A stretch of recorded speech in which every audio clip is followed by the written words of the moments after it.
വലതു കൈയേക്കാൾ ഇടത് കൈ കൂടുതൽ ഉപയോഗിക്കുന്നവരാണോ? എങ്കിലറിയുക, ഇന്ന് നിങ്ങളുടെ ദിവസമാണ്. എല്ലാ വർഷവും ഓഗസ്റ്റ് 13-നാണ് അന്താരാഷ്ട്ര ലെഫ്റ്റ് ഹാൻഡേഴ്സ് ഡേ അല്ലെങ്കിൽ ഇടതുകൈയന്മാരുടെ ദിവസമായി ആചരിക്കുന്നത്. ഇടതുകൈ ഉപയോഗിച്ച് എഴുതുന്ന നിരവധി പ്രമുഖരും സാധാരണക്കാരും നമുക്കിടയിലുണ്ട്. ഒരു കാലത്ത് ഇടതുകൈക്കാരെ നിർബന്ധിച്ച് വലതു കൈയിലേക്ക് മാറ്റുന്ന പ്രവണതയുമുണ്ടായിരുന്നു. ക്ലാസ്സിലെല്ലാവരും നോക്കുമ്പോൾ ഒരു നാണക്കേടെല്ലാം ഫീലാകും. വീട്ടിൽ ചെറുപ്പത്തിൽ അച്ഛനമ്മയെ കുറേ മാറ്റാൻ ശ്രമിച്ച്, പിന്നെ ഞാൻ അങ്ങനെ ആദ്യം കഴിച്ചുകൊണ്ടായതെല്ലാം ഇടത് കൈയിൽ തന്നെ. പിന്നെ എല്ലാവരും പറഞ്ഞ് ക്ലാസ്സിലെല്ലാം പറഞ്ഞ് കളിയാക്കുമ്പോൾ മാറി. പിന്നെ എഴുതുന്നത് ഇപ്പോൾ ഇടത് കൈയിൽ തന്നെ. കുറേ കഷ്ടപ്പെട്ടിട്ട് മാറിയത്. അത് ചെറുപ്പത്തിൽ നിന്ന് പഠിച്ചത് അതേപോലെ ആയതുകൊണ്ട് മാറാൻ കുറേ പ്രയാസമുണ്ട്. ഞാൻ ജോലിയെല്ലാം ചെയ്യുന്ന ഇടത് കൈയിൽ തന്നെ. കളിയാക്കിക്കൊണ്ടെല്ലാം ഉണ്ടായി ക്ലാസ്സിൽ. പിന്നെ എല്ലാം ഇങ്ങനെ കേട്ടിട്ട് ശീലമായിട്ട് ഇപ്പോൾ ഓക്കെ. എന്നാൽ കഴിഞ്ഞ ഏതാനും വർഷങ്ങൾക്ക് മുൻപാണ് ഇടംകൈയ്യർ സാമൂഹികമായി സ്വീകാര്യമായത്. അതിനു മുൻപ് മാതാപിതാക്കളും അധ്യാപകരും കുട്ടികളെ വലതുകൈ ഉപയോഗിക്കാൻ നിർബന്ധിച്ചിരുന്നു. അവർക്ക് സ്വയം തിരഞ്ഞെടുക്കാനുള്ള അവസരമില്ലായിരുന്നു. അന്ന് നമ്മുടെ സമൂഹത്തിൽ എല്ലാ നിത്യോപയോഗ സാധനങ്ങളും വലതുകൈ ഉപയോഗിക്കുന്നവർക്ക് വേണ്ടിയാണ് രൂപകൽപ്പന ചെയ്തിരുന്നത്. എന്നാൽ ഇന്ന് അതൊക്കെ മാറി. ഇടതുകൈ ഉപയോഗിക്കുന്ന നിരവധി പേർ നമ്മുടെ കൂട്ടത്തിലുണ്ട്. അവരെ ഒന്നിച്ചിരുത്തുകയാണ് Kasaragod Munnad people's cooperative arts and science കോളേജിലെ അധ്യാപകരും BBA വിദ്യാർത്ഥികളും. ഇന്നിവിടെ നമ്മൾ ഇടംകൈയ്യന്മാർക്കുള്ള പ്രത്യേക പരിപാടികളാണ് നടത്തിയത്.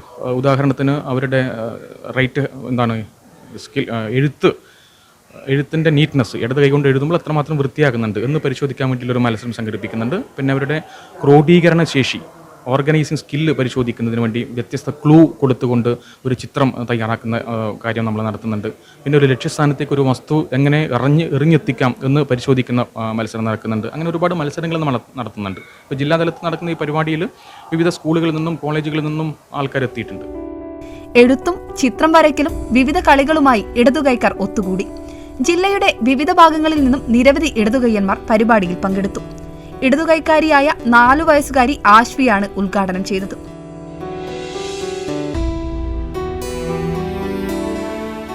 ലോക ജനസംഖ്യയുടെ ഏകദേശം 10% ഇടംകൈയ്യന്മാരാണെന്നാണ് കണക്ക്.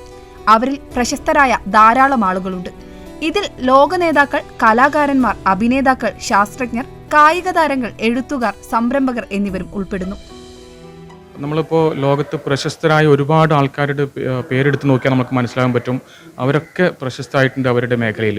പക്ഷെ നമ്മൾ അറിയാത്തൊരു കാര്യം എന്ന് വെച്ചാൽ അവർ ഒക്കെ ഇടംകൈ ഉപയോഗിച്ച് കാര്യങ്ങൾ ചെയ്തവരായിരുന്നു. എഴുതുന്നതും അല്ലെങ്കിൽ മറ്റുള്ള കാര്യങ്ങളൊക്കെ ചെയ്യുന്നത് ഇടംകൈ ഉപയോഗിച്ചായിരുന്നു.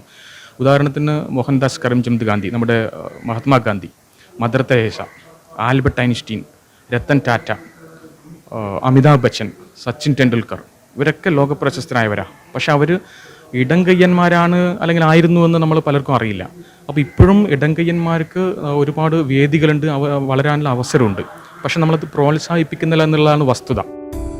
നമ്മുടെ രാഷ്ട്രപിതാവായ മഹാത്മാഗാന്ധി, പ്രധാനമന്ത്രി Narendra Modi, mother Teresa, American president Barack Obama, mark Zuckerberg, Amitabh Bachchan, cricket താരം സച്ചിൻ ടെണ്ടുൽക്കർ എന്നിവരെല്ലാം ഇടത്തേക്കൈ മുൻഗണനയുള്ളവരാണ്. ഒരു കുട്ടി പ്രത്യേകിച്ച് ഭക്ഷണം കഴിക്കാനും എഴുതാനും ഇടതുകൈ ഉപയോഗിക്കുന്നത് കാണുമ്പോൾ നമ്മുടെ സമൂഹം പ്രതികരിക്കുകയും ഉടനെ തന്നെ അത് മാറ്റി വലതുകൈയാക്കുകയും പതിവായിരുന്നു. എന്നാൽ ഇനിയുള്ള ഇടംകൈയ്യന്മാരെ ഇടംകൈയ്യന്മാരായി തന്നെ അവരുടെ ജീവിതത്തിന്റെ മേഖലയിൽ വ്യാപരിക്കാൻ നമുക്ക് സ്വതന്ത്രരാക്കാം. ETV ഭാരത്, കാസർഗോഡ്.